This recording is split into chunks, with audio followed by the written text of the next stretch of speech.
திருப்பத்தூர் மாவட்டம் கந்தளி ஒன்றியம் கசிநாயக்கன்பட்டி அரசு மேல்நிலைப் பள்ளியில் 11ஆம் வகுப்பு பயிலும் பெரியகரம் பகுதியைச் சேர்ந்த தினேஷ்குமார், கலைவாணி தம்பதியரின் மகள் சபிதா குடும்ப சூழ்நிலை காரணமாக மாவட்ட ஆட்சியரிடம் அழுதபடி மனு அளித்தனர். இன்று தேசிய குடல் புழு நீக்க நாள் நிகழ்ச்சியில் கலந்து கொள்ள சென்றிருந்த மாவட்ட ஆட்சியர் சிவசவுந்தரவல்லியிடம் பள்ளி மாணவி சபிதா அழுதபடி, என் தந்தை என்னையும் என் அம்மாவையும் விட்டு விலகி சென்றுவிட்டார். நாங்கள் இருவரும் தற்போது வாடகை வீட்டில் வசித்து வருகிறோம்.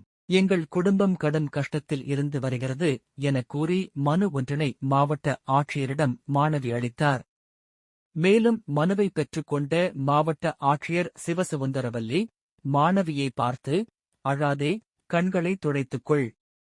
உங்களுக்கு வரும் ஏப்ரல் மாதத்தில் இலவச பட்டாவும் இலவச வீடும் வழங்கப்படும் என உறுதியளித்து சென்றனர்.